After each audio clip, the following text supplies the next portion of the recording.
Laura LaVallee, and I am a high school English teacher at Portsmouth High School, home of the Clippers.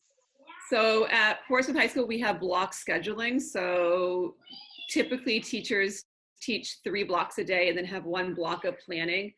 But currently this year, I have what was formerly called skinny classes that met for 45 minutes every day, which is now changed to AB days. So we see these 2 classes every other day for the whole year. So technically, I'm currently teaching 4 classes. I actually had a very difficult time making that transition for many reasons. One being that, like so many other people, I wasn't up to the technology. Last year, when I figured out how to use the LCD projector and put a DVD in my computer and have it project on the screen, like that was like groundbreaking for me. I was so proud of myself. And so all of a sudden it was like, boom, now you have to learn to use all this technology. Until 3 weeks ago, this is a judgment-free zone here, I did not know how to use Google Docs.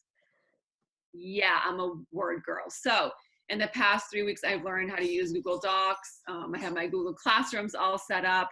I have Zoom sessions going. So I'm like the pro is Zoom. I'm starting to do breakout groups. And then I just learned how to use a program called Flipgrid. I'm not sure, Rosie, if you're familiar with Flipgrid. It's awesome. So it's a program essentially where students can record something and post it, and then other people can respond back to them in their own video chat. So yeah, so I feel like Bill Gates now are required to use Zoom and Zoom only for our face-to-face chats. And then, like I just said, I learned this weekend to use Flipgrid. So those are the 3 big things that I'm using. Oh, my lesson plans have completely changed. So it's like it's interesting because I'm teaching. It's like I'm doing a job right now that I don't know how to do, or teaching in a way that I was never trained to teach. And it was very like school closed Friday. We found out Sunday night that we're moving toward virtual learning, and we had to have everything up and going by Wednesday. So Monday, Tuesday were incredibly stressful days. So I've been figuring out slowly over time how to adapt my lesson plans. And the reality is I just have to cut things. What we're able to do in 81 minute block at school takes, I would say, almost twice as long when we're doing them from home, just because of a number of reasons, distractions. And we have a lot of students right now who are taking care of siblings and working themselves. So I've had to cut back on a lot of things, and the class discussions are incredibly difficult because we have 20 kids in the Zoom chat, and every as much as I can mute and unmute and all that, it's almost impossible to have a really powerful class discussion. So, and there's a lot of awkward silence too. My kids, it's just weird not being face to face. So I've had to change some things using the Flipgrid so they can video and then people respond to that video and things like that. Test quizzes, all of that, I'm still giving them, but obviously they're going to use their notes. I all made them pinky promise virtually they wouldn't look up the answers online or call a friend. So I think we're all just doing the best we can. And I think as we continue through this, my lesson plans will be changing even more. Oh, this is a big question. So how did all this chaos and crisis impact you and your students? So personally, for me, I'm someone who needs a schedule. Teaching's the perfect occupation for me because I have to get up at a certain time in order to get ready. I have to be at school at a certain time. I have my 81-minute blocks. I mean, every day it's very routine, and I really thrive on that routine. And I've always struggled, even on weekends, being productive. Summers, not very productive, although this is the first summer in forever that I'm not taking a class. So taking classes has been really good for me because I have to produce and get my work in. So this is my first kind of, I guess you can say, free summer. Hopefully we'll be able to still go out and enjoy summer. I am teaching a class, a college essay writing class, but that's just for 1 week. So, but I really struggle without a routine. So here we are now. I'm in my own house. I have 2 children, ages 5 and 7, who have their own responsibilities with their own schoolwork. It's crazy. Kindergarten and 2nd grade, they're Zooming. They have lessons. We need to submit all of that. And when we've set a schedule, I have the schedule hung up on my wall over there of what we should be doing every day. So that has helped.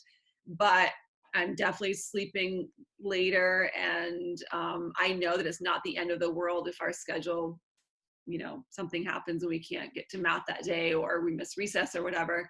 So for me, that's been really hard. For my students, from what I've seen of them, talk to them on Zoom, they're struggling as well, because it's just the motivation factor. They're so used to having, which is very natural, a teacher right there with them, encouraging them, pushing them, saying, okay, you need this done by the block. But then you're at home and you got free reign on your cell phone and video games and your computer and so many other distractions, and some definitely justifiable. Like, again, those kids, or students, I should say, high school students who are watching younger siblings. I have a bunch of high school students who are still working, especially at those supermarkets. So this has been really hard and on everybody, for sure. Honestly, I'm probably, and I think this is very true for most teachers, or at least the teachers in the English department, we still have our weekly department meeting and check in with each other pretty much every day.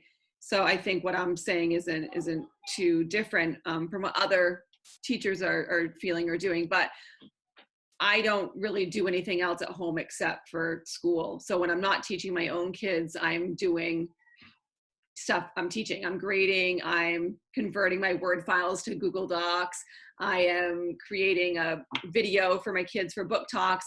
I feel like I'm on the computer, honestly, about 12 hours plus a day. I was up till midnight last night doing lesson plans. My new memoir class starts today, and I hadn't even gotten the syllabus together or anything. So yeah, so I was up till midnight, and I started doing schoolwork yesterday, I think about 9 o'clock. So it's just a really long day. And so I don't have much time to do anything, but school. But I'm trying to, I'm reading, which is really important to me. And I'm trying to get outside, although I haven't been very successful. I had a nice field trip yesterday to the emergency room with my daughter. So that at least got me out of the house. She had a little, digger on her scooter. 4 stitches, she's fine. But really, I'm not doing, I'm so envious of people I see online, teaching themselves all these fun things, like how to play the guitar or do a backflip or something, or people who are doing yoga or cooking a 5-course dinner. Like, I look at, and most of those people aren't working right now, or stay-at-home moms, so they have a little bit more, wiggle room to do that. But I if I could do my metal detecting and stamp collecting, I'd be happy, but there's just no time. It's interesting because I'm a news junkie. So before really this kind of blew up and we moved to remote learning and all of that, I would have the news on all the time in the background. And so my kids pick up on things. I mean, I know they're young, but I think it's important that they're still aware of what's going on in the world to an extent. I mute the murder stuff and all that.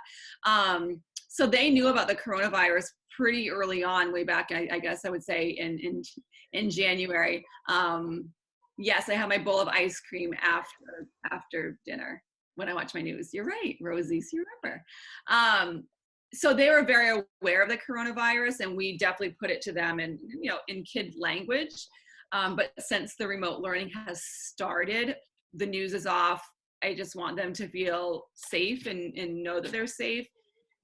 At the beginning, when we started all of this, they were very aware of what was going on, and because it was so new. And my son said to me, who's 7, he said, if I had to choose if I would die or you would die, I would die so you could live, mommy. And that's something very deep, and something, a 7-year-old should ever be saying to their mom. And so that was really a moment I was like, okay, I need to make sure that they feel really safe. So we're shielding them from things.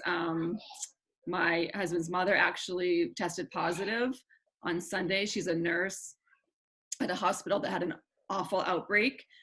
So she is ill and she's at home. Yeah. And we haven't told the kids that. So I think we're just trying to do hands off, and this is our new reality right now. And won't it be exciting when all this is over? They both have their spring birthdays, so we're missing their birthdays that they had planned, but we'll try to make it special for them. So, but for the most part, they're doing okay. I know friends of mine, they have children about the same age that are having a lot of anxiety and clinging to their parents. And yeah, and it got a little bit more real this week too, with kids wearing, or a lot of people wearing masks outside. So we went to the emergency room yesterday. Everybody had a mask on. I had my mask on. I made my daughter put her mask on. So now it's a little bit more real, and they sometimes forget. So we were going to the ER, and I said, "Oh, after," making a joke, "let's go bowling." And Akira's like, "Yeah," and I'm like, "Just kidding, remember?" And she's like, "Oh yeah," like she didn't phase her, but they're just forgetting that this is the reality. But yeah, they're missing their friends for sure.